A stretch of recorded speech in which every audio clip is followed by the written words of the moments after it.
Salut à toutes et à tous, merci de regarder ce nouvel épisode de L'œil de Momo, la chronique média de Mourad Guichard, diffusée sur la chaîne 165 de la Freebox, la chaîne YouTube du média, sur notre site lemediatv.fr et également sur Molotov.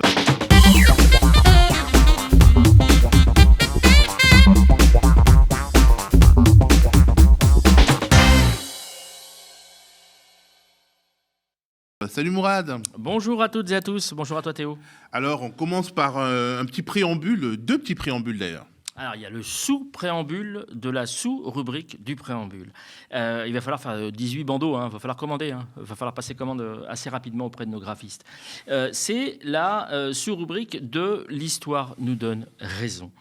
Enfin, on a parlé à plusieurs reprises de Bergeau-Blaclair, donc qui était légionnaire, Florence Bergeau-Blaclair, donc qui était chercheuse, anthropologue, je ne sais pas trop ce qu'elle est en fait, au CNRS, et qui vire au racisme le plus crasse, qui s'appuie régulièrement sur des sources qui sont soit des gens, des repris de justice, comme très récemment avec l'anglais le britannique qui a été incarcéré pour diverses raisons. Je vous laisse aller rechercher. Et puis sur des complotistes qui racontent tout et n'importe quoi, notamment sur les arabo-musulmans. Et donc, on l'alerte depuis longtemps, notamment sur ce plateau. Je l'ai fait moi-même directement auprès du CNRS et de l'équipe de presse. Et enfin, elle va dire et nous informer qu'elle est poursuivie. Alors évidemment, elle se victimise, elle fait l'objet de sanctions potentielles de la part du CNRS. Je vous laisse écouter. Vous pouvez travailler librement aujourd'hui ou pas? Non. Non. Non. Il y a 2 ans, je vous disais oui. Oui, je me souviens. Ouais. Aujourd'hui, je vous dirais non. Aujourd'hui, vous ne pouvez plus travailler je suis librement. entravée par le CNRS, oui. Ça, je peux effectivement le dire. C'est-à-dire, vous êtes entravé? Je ne suis pas aidée. C'est-à-dire qu'il y a des procédures disciplinaires qui sont engagées contre moi. Oui. Pour des raisons politiques. Oui. Donc, effectivement, et ça n'était pas le cas il y a 2 ans. Alors que je suis complètement apolitique. Alors, ce qui est drôle, c'est que ça se passe en plus chez Jean-Jacques Bourdin, qui va quasiment, alors non pas lui passer les plats, mais anticiper ses excuses en disant qu'elle n'est pas politique, qu'elle n'est pas engagée en politique, alors qu'elle a dit clairement qu'elle allait voter Rassemblement National. C'est une serial menteuse, c'est l'équivalent de Caroline Fourest, et que notamment sur l'attentat qui a eu lieu en Allemagne récemment, avec cette fameuse voiture qui a foncé, il a été prouvé que c'était pas évidemment un musulman, mais à l'inverse quelqu'un d'extrême droite. Et bien, elle a tordu la réalité pour essayer d'arriver à ce qu'on comprenne qu'elle avait finalement raison. L'autre chose, c'est un petit droit de suite. Alors vraiment rapide parce qu'on va pas passer la Saint-Valentin là-dessus. C'est l'histoire qui oppose évidemment Sophia Aram à Émeric Caron. Donc avec cette fameuse histoire, je ne veux pas revenir dessus, mais cette fameuse histoire où elle avait été extrêmement virulente et elle avait arabisé Émeric Caron pour le ridiculiser de manière militante. Pour en faire une sorte de parangon de chef djihadiste. Absolument. Donc ça veut dire qu'elle l'accusait clairement de potentiellement pouvoir égorger des gens, de pouvoir faire le djihad, et le djihad au sens populaire du terme, puisqu'elle ne connaît pas le sens des mots visiblement. Et là, elle va tenter de s'expliquer. Alors c'est marrant parce que elle se dit vraiment là l'espèce d'emblème d'avant-garde de la laïcité, puis elle va aller sur une radio communautaire. Alors évidemment, c'est pas Beurre FM ni France Maghreb 2, faut pas déconner. C'est sur une autre radio et elle va venir déverser de manière un tout petit peu hystérique, et je dis bien hystérique dans le sens verbal. C'est pas parce que quand on dit hystérique pour une femme, ça peut paraître sexiste. Là, c'est pas le cas. Je l'aurais dit pour un homme aussi.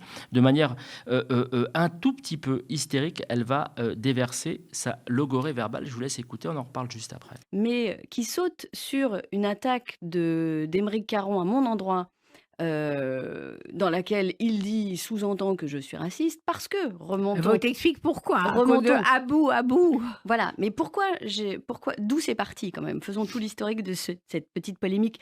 Et j'espère que tes auditeurs ne sont pas tous au courant de cette polémique parce que c'est vraiment d'une débilité sans nom. Voilà, on Mais va il y a faire eu court. un petit bad buzz, comme on dit sur les réseaux sociaux, parce que j'ai pris la défense d'une ministre, Astrid Panosyan-Bouvet, qui a été attaquée par Aymeric Caron. À partir du moment où elle a été nommée, il a dit encore une, je ne sais plus comment il l'a dit, mais soutien du régime génocidaire. Voilà, il met ça. Et il fait ça avec d'autres, hein, il le fait avec plusieurs. Et là, je me dis, mais qu'est-ce qu'il fait? En fait, c'est des fatwas. Donc je m'amuse du fait qu'il lance des fatwas, puisque dire de quelqu'un qu'il est complice d'un génocide, c'est grave. C'est très très grave comme accusation. Donc je m'en amuse et je dis qu'il lance des fatwas et je l'appelle Abou Emric el-Versailly, puisque Aymeric Caron a des liens avec Versailles, puisqu'il y avait eu notamment une petite histoire avec son enfant qui était scolarisé là-bas. Bref. Et donc, c'est extraordinaire parce qu'elle chouinassait il n'y a pas si longtemps que ça. Quand Hanouna, c'était ce qu'on appelle, vous savez, les séquences popcorn. C'est-à-dire que, en fait, deux personnes que vous détestez se foutent sur la gueule, on prend des popcorn et puis on regarde, quoi. Et elle chouinassait il n'y a pas si longtemps que ça parce que Hanouna l'avait pourri sur son plateau, comme il sait le faire, en parlant de sa mère, qui est impliquée dans des affaires sordides d'extorsion de fonds, d'arnaque au papier, au logement et compagnie. La mère de Sophia Aram. Et puis Sophia Aram avait chouinassé sur le plateau de France Inter en disant elle se désolidarisait de sa mère et compagnie et que c'était ignoble. Et elle avait raison. Elle avait raison. Sophia Aram avait raison. Faites une VAR. Elle avait raison. On ne peut pas attaquer quelqu'un par rapport à ses parents ou à ses enfants. C'est pas logique. C'est pas normal et c'est même impropre, me semble-t-il.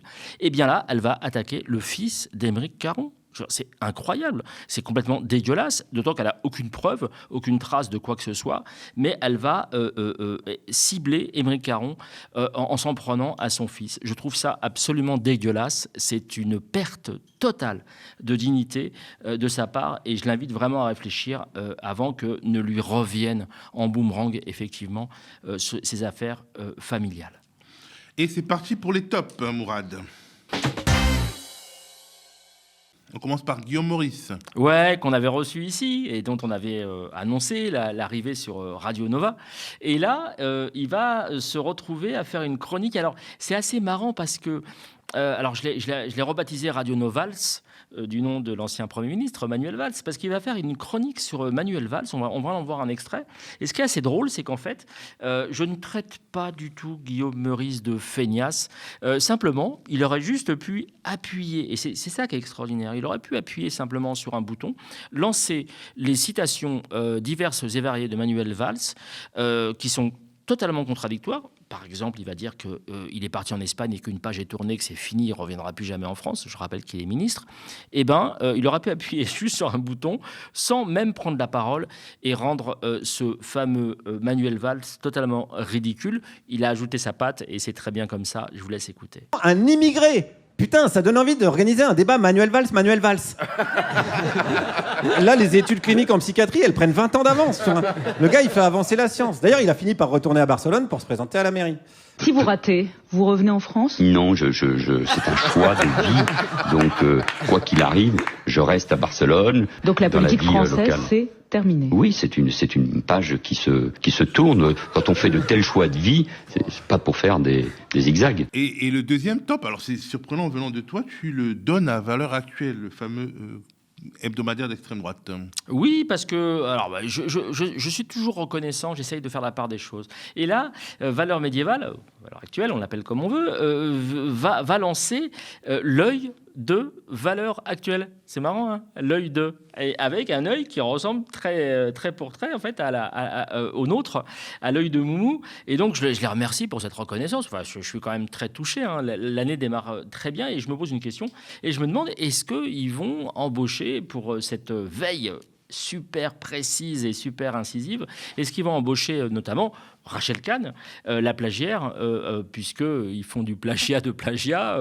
On va voir qui va participer à cette grande aventure de Valeurs médiévales, sachant que j'ai un tout petit peu de mal à imaginer qu'est-ce qu'ils vont pouvoir dégoter de plus en bobards, en conneries racistes, xénophobes, misogynes et autres que ce qu'ils font actuellement. Donc à suivre, on en reparlera, j'imagine, très prochainement. On passe à un autre top paradoxal, il s'agit de Julie Girard. Waouh, je la connaissais pas du tout. Alors là, franchement, je pouvais pas ne pas le partager parce que c'était extraordinaire. Vraiment, je la connaissais pas du tout.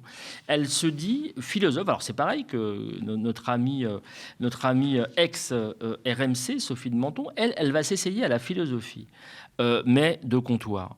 Et elle va porter un regard extraordinaire sur le patron, l'actuel patron de Twitter, et écoutez comment elle va ne pas tarir d'éloges à son endroit. Je vous laisse écouter. Moi, ce que j'apprécie, c'est de voir Elon Musk, qui, à mes yeux, représente la puissance insurpassable de la raison, capable de faire décoller et atterrir des fusées gracieusement, ce que les woke ne sont pas capables de faire, et de le voir aller, je dirais, à l'attaque contre cette idéologie progressiste qui gangrène l'Amérique. Mais quand vous dites qu'il gangrène l'Amérique, on a, nous, on est très loin de Paris. Depuis Paris, on a l'impression que cette bataille culturelle contre le wokisme est en train d'être remportée par cette Amérique qui veut garder son identité. Et on se dit qu'on a souvent un peu de retard sur les États-Unis, mais que ce qui se passe aux États-Unis pourrait peut-être arriver en France. Oui, alors c'est le cas. Je crois vraiment qu'on assiste à un changement de paradigme et que la bataille contre le wokisme est en train d'être gagnée. Ça prend du temps. Beaucoup d'entreprises ont renoncé à leur DEI dans les derniers mois. Je pense notamment au premier employeur américain, Walmart, mais aussi à General Motors, à Harley-Davidson. Et donc, on voit effectivement un recul. On sait que l'administration Trump qui arrive va mettre en tout cas tout en œuvre pour que ce progressisme cesse, et notamment dans les universités, en jouant notamment sur le financement des universités. Mais qu'est-ce que ça a à voir avec la philosophie ? Je veux dire, je pense que même Raphaël Enthoven a dû être gêné par cette intervention. Ça n'a absolument aucun rapport avec la philosophie. C'est juste une ultra-réac qui vient défendre un patron ultra-réac, à savoir Musk. Et je ne comprends pas quelle place on peut laisser de manière sérieuse à ce genre d'intervenants, de personnages dans des médias qui pensent qui s'affichent comme des médias d'information. Et on passe au flop désormais, Mourad, en commençant par la récupération du 10e anniversaire de la tragédie, du carnage de Charlie Hebdo. Oui, je vais être très bref sur cette affaire-là, parce que pour trois raisons, très brièvement. Alors, une raison personnelle, c'est par rapport à la mémoire de nos confrères, de nos consoeurs qui ont été victimes de cet attentat. Terrible, d'une part. D'autre part, par une espèce de nausée que j'ai eue à lire depuis, je crois, samedi ou dimanche, de lire tout ce qui a pu être écrit, de récupération absolument honteuse concernant cette tragédie, cet attentat terroriste. Il n'y a aucun truc là-dessus. Et puis, une autre raison tout aussi personnelle, c'est que, parmi toutes ces victimes, il y en a deux que j'ai connues, avec qui j'ai travaillé, et notamment une, je ne la citerai pas parce que je n'ai pas envie de me faire aussi récupérateur, mais une des victimes que j'ai bien connue et avec qui j'ai travaillé et que je ne me vois pas polémiquer là-dessus. Et accessoirement, la semaine prochaine, on aura un invité qui a un regard très précis sur cette période, sur cette affaire, et qui nous en parlera de manière beaucoup plus expérimentée, beaucoup plus documentée que je ne puis le faire.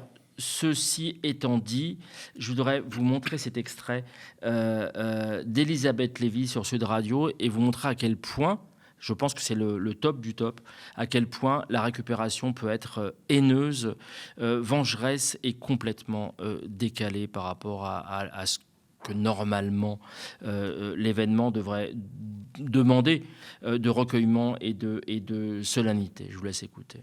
Eh bien, heureusement pour lui, Charme ne saura jamais que Mélenchon a choisi le camp des crétins sanglants qui vocifèrent, des tueurs du Hamas, plutôt que des victimes. Que François Hollande, le président de 2015 qui pérore partout, a fait alliance avec lui pour nous expliquer ensuite que les territoires perdus n'existaient pas. Que l'antisémitisme tendance se déploie aujourd'hui avec la complaisance des insoumis. 10 ans après Charlie, Charme ne le sait pas, mais la gauche politique et médiatique est dominée par un parti ouvertement pas Charlie, quoi qu'on dise, c'est responsable, qui considère que la menace pour la France, ce n'est pas l'islam radical, qui gangrène l'islam aujourd'hui, mais l'islamophobie et l'extrême droite. On poursuit Mourad avec un flop qui concerne Philippe Val, justement, l'ancienne figure de proue de Charlie Hebdo.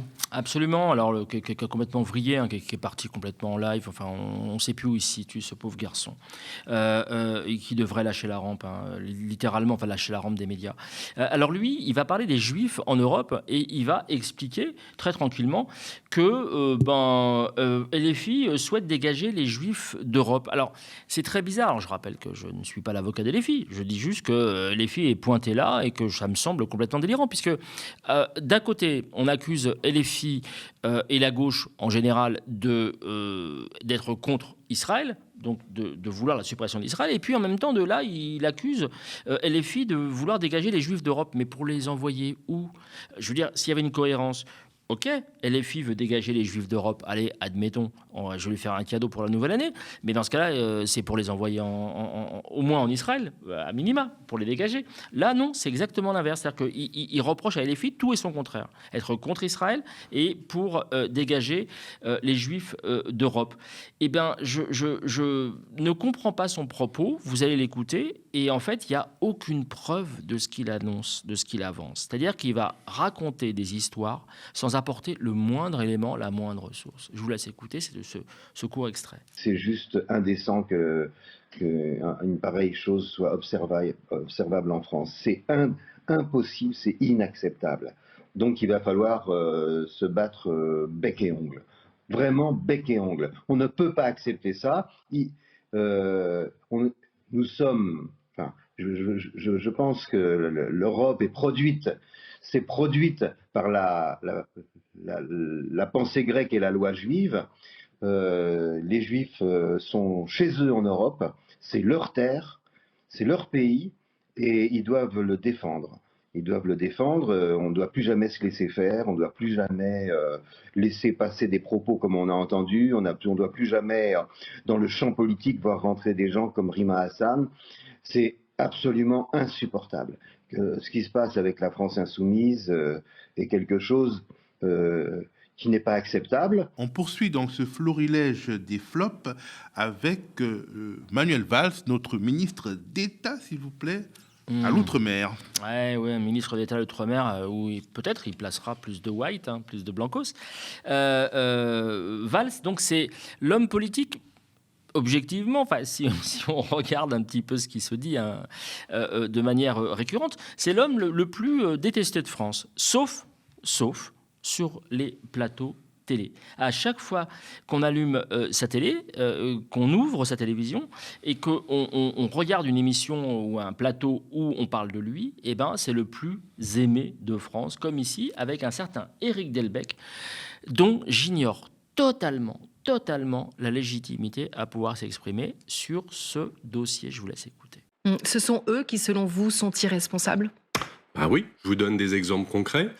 Quand un pseudo-doctorant nous dit que Samuel Paty était islamophobe, quand un article de Télérama nous explique que Boualem Sansal, le pauvre qui est emprisonné, et Kamel Daoud sont des stars de l'extrême droite, quand des députés LFI ou des membres de LFI ou des députés européennes de LFI se permettent d'insulter Manuel Valls, dont on pense qu'on veut, mais qui a été le seul, avec Bernard Cazeneuve dans la classe politique à l'époque, à véritablement prendre les problèmes de Charlie au sérieux, bien évidemment, qu'on a affaire à des irresponsables, et on voit très exactement où ils se situent. Et je ne vous donne que quelques exemples. On pourrait parler des propos de Sandrine Rousseau sur Boualem Sansal. Je crois que tous ces gens, en fait, ne savent pas non plus ce que c'est que le totalitarisme. Ils vivent depuis leur naissance dans des pays dans lesquels nous avons la chance d'avoir des libertés peut-être qu'ils auraient dû se confronter avec le réel de manière un peu plus sensible. Ça leur éviterait de dire autant d'âneries. On revient à ce fameux syndrome, à savoir que parce que ce fameux Delbecq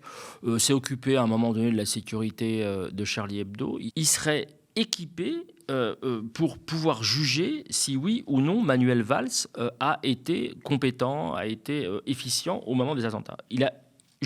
Manuel Valls a juste été présent à ce moment-là. Il était Premier ministre à ce moment-là, mais comme Hollande était président, ça ne lui confère pas du tout une espèce d'analyse complètement parfaite de la situation. Et d'ailleurs, je rappelle quand même que les syndicats policiers avaient quelques mois avant demandé à lever la protection de Charlie Hebdo, que les Kouachi n'ont plus été suivis, tracés quelques mois avant les attentats. Donc il faut arrêter les conneries. Le fameux Éric Delbecq n'a absolument aucune légitimité pour pouvoir s'exprimer sur ces questions-là. Un peu de dignité, s'il vous plaît. Ne serait-ce, et je le redis, que pour les victimes de Charlie Hebdo. Alors, tu épingles également cette semaine un autre pilier des plateaux télé, l'ancien ministre Luc Ferry, qui est presque toujours sur LCI. Oui, il y avait longtemps. Alors cette émission avec notamment notre ami Pujadas, elle est quand même extraordinaire. Les gens s'expriment mais de manière complètement délirante. Et là, c'est Luc Ferry, une fois de plus, qui n'y comprend rien mais qui va tout vous dire sur l'anonymat sur les réseaux sociaux. Alors, il va s'exprimer. C'est quand même l'ancien ministre de l'Éducation nationale, quoi. Je veux dire, il devrait quand même un tout petit peu maîtriser les choses. Et là, il va partir sur sa condamnation chevalier blanc de l'anonymat sur les réseaux sociaux. Simplement, il va confondre deux choses, l'anonymat et le pseudonymat. Le pseudonymat, évidemment, personne n'est anonyme sur les réseaux sociaux puisqu'on peut vous retrouver très facilement. Si vous sortez une saloperie, on peut vous bloquer, on peut vous retrouver via votre adresse Internet et compagnie. Alors que le pseudonymat, c'est quand même autre chose. Je vous laisse écouter sa réflexion extrêmement profonde. Est-ce que vous pensez que cette question est légitime aujourd'hui, de se poser cette question, de quitter ce réseau social ? Bon, moi, je ne suis pas un grand journal, mais je l'ai quitté. J'ai quitté Facebook et j'ai quitté X. Twitter, donc je pense Elon Musk avait une idée que je partage totalement depuis très longtemps, et c'était son projet au départ, c'est de faire comme sur Amazon Prime, c'est-à-dire de demander la carte de crédit, c'est-à-dire mettre un tout petit prix à payer pour être sur le réseau X, et y avoir droit. De telle sorte qu'on lève l'anonymat. Et moi, je suis un fanatique défenseur de la levée de l'anonymat dans les démocraties. Je dis pas pour la Chine, c'est autre chose, mais dans les démocraties. Et donc, dans les démocraties, je trouve absolument scandaleux qu'on puisse se cacher derrière un pseudo pour insulter, pour défendre des propos antisémites, racistes, des appels au meurtre, etc. Donc, si on suit ce raisonnement, Bourvil, Voltaire, Johnny Hallyday ou Jean Quatremer, par exemple, de Libération, c'est des pseudos, tout ça. Ce sont des gens qui sont dans l'illégalité, qui se cachent, qui machin. Imaginez Bourvil, quoi. Ça n'a aucun sens. Donc, oui, on a le droit d'avoir un pseudo sur les réseaux sociaux, il n'y a aucun problème. À partir du moment où on s'est référencé, on a rentré son adresse mail, son téléphone, machin. Mais l'anonymat n'existe pas, il n'en sait rien et je suis très peiné pour lui et pour la chaîne qu'il embauche, à savoir LCI. Elle devient une habituée de tes flops, Barbara Lefebvre, chroniqueuse sur RMC. Alors oui, elle est dans, comme je le disais l'autre fois, elle est dans l'outrance. Il faut qu'elle aille toujours plus loin, toujours plus fort, toujours plus vite, façon JO. Elle va parler du gouvernement algérien qui a arrêté Boualem Sansal. Donc évidemment, on est tous opposés à cette arrestation, il n'y a aucun souci là-dessus. Mais elle va demander à ce qu'on arrête, à ce qu'on bloque les visas pour les franco-algériens. Alors que par définition, évidemment, les franco-algériens peuvent circuler entre la France et l'Algérie. Dans franco-algérien, ma chère Barbara Lefebvre, il y a France et Algérie qui devraient, à minima, vous alerter. Je ne comprends pas qu'on puisse continuer à avoir des chroniqueuses et des chroniqueurs aussi stupides. Je vous laisse écouter. On a un otage français. On a un otage français en Algérie. Il s'appelle Boualem Sansal. Donc rien que ça déjà, on aurait dû interrompre les visas. Et quand je dis interrompre les visas, c'est interrompre les visas. Ça veut dire même pour les franco-algériens, fini. va plus. Les regroupements familiales, fini. Donc, faut Tout faire est un moyen de suspendu. pression. Mais c'est pas des moyens de pression. Et puis qu'ils arrêtent avec leur chantage, le gaz. Eh ben, on n'en prend plus de votre gaz. Ouais. Et puis, on n'en prend plus de rien du tout. Puisque l'Algérie s'essuie les pieds sur la France. Pourquoi on est si puisque faible un influenceur algérien ose, depuis la France, tenir des discours qui sont quasiment des appels au meurtre et des appels au viol d'opposants algériens. Oui, on continue avec Amine El Bailly. C'est une figure, on va dire, de la droite dans le Nord-Pas-de-Calais et qui est un personnage qui est régulièrement médiatisé.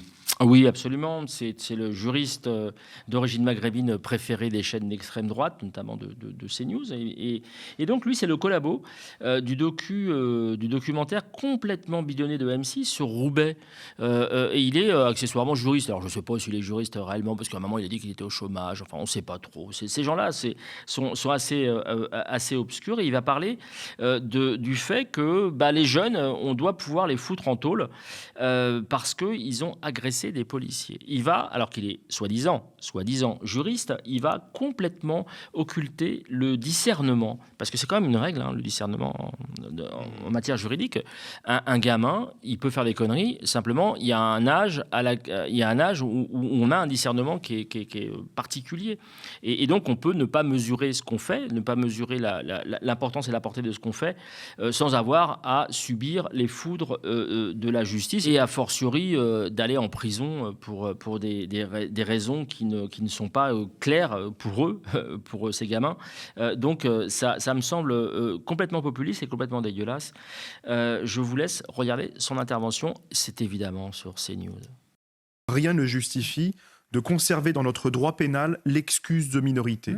Il faut aujourd'hui supprimer l'excuse de minorité et même mieux, abaisser la majorité pénale à 16 ans, parce qu'on a affaire à un public certes jeune, mais qui utilise les mêmes méthodes, la même radicalité, le même discours et la même violence contre les forces de l'ordre. Si tu es un enfant assez âgé pour t'en prendre aux forces de l'ordre, alors tu es assez âgé pour dormir en prison. Et moi, je réfute cette culture de l'excuse. J'en profite pour saluer nos confrères et consoeurs de Pastel FM, qui est une radio pluraliste, qui se trouve dans la rue, justement, incriminée par M6 et par Amine El Bailly, et que nous saluons de manière confraternelle.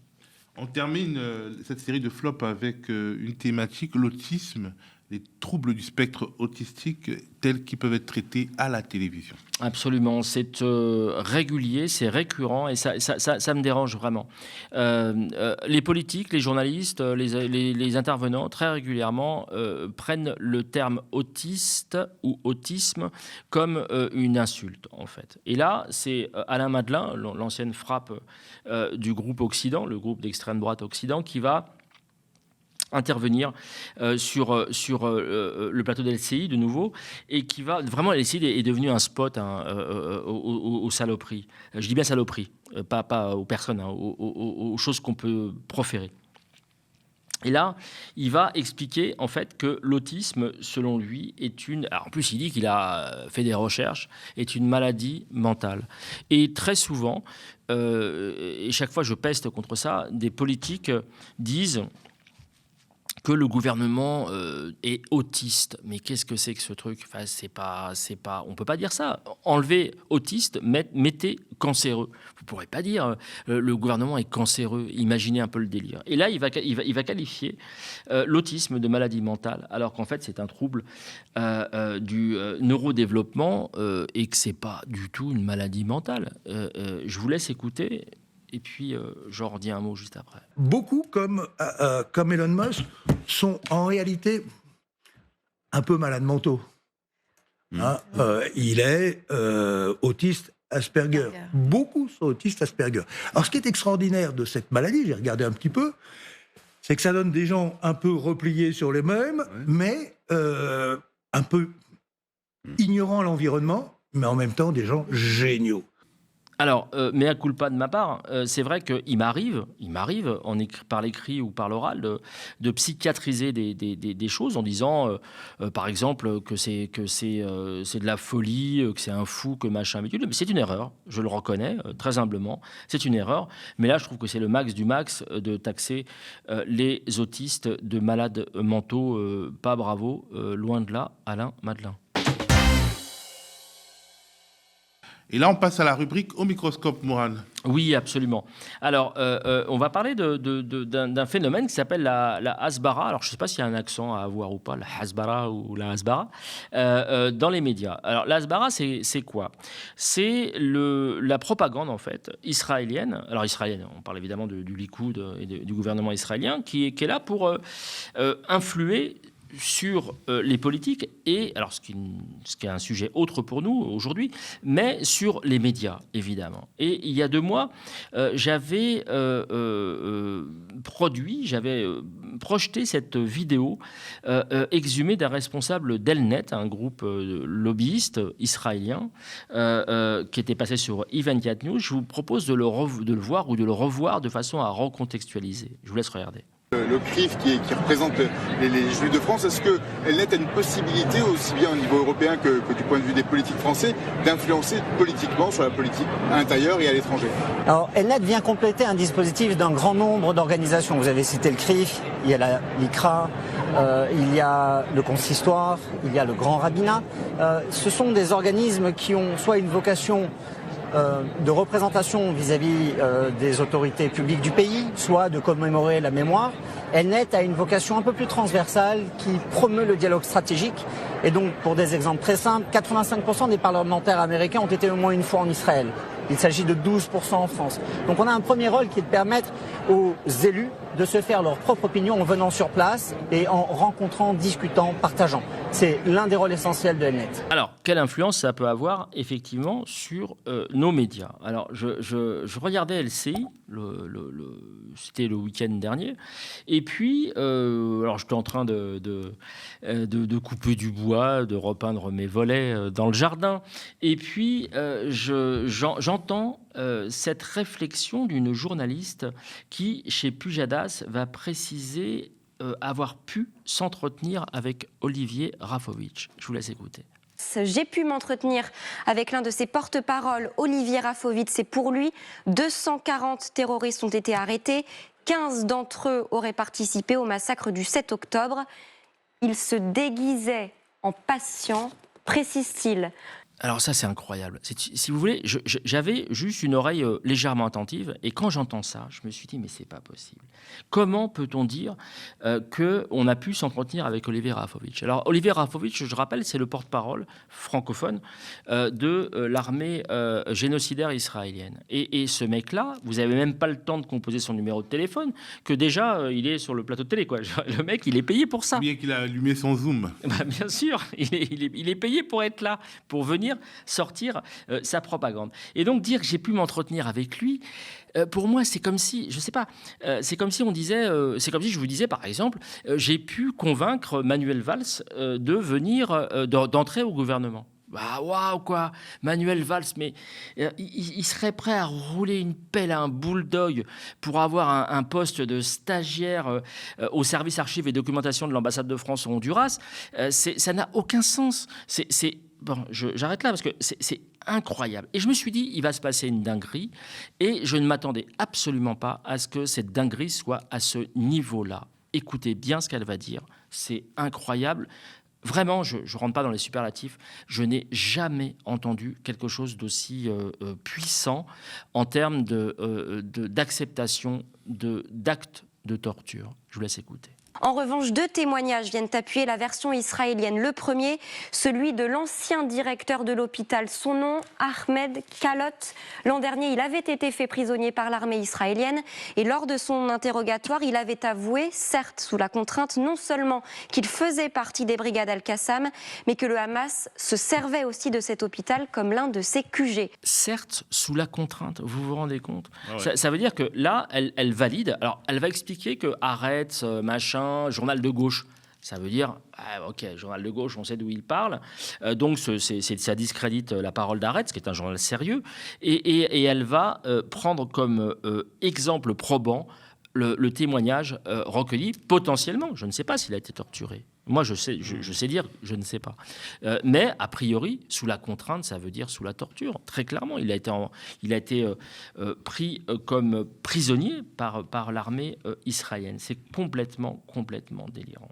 Et alors, on va avoir rebelote, donc la fameuse propagande israélienne. On va avoir Géraldine Vosner, dont on parle ici malheureusement très régulièrement, avec son journal Le Point, qui raconte à peu près tout et n'importe quoi, et qui se fait le relais de la propagande israélienne. Elle va être toujours encline, hein, comme d'hab, à y aller. Et comme d'habitude, elle va mentir. Je vous laisse écouter son propos complètement. Alors, c'est toujours le même principe, un peu comme avec Philippe Val.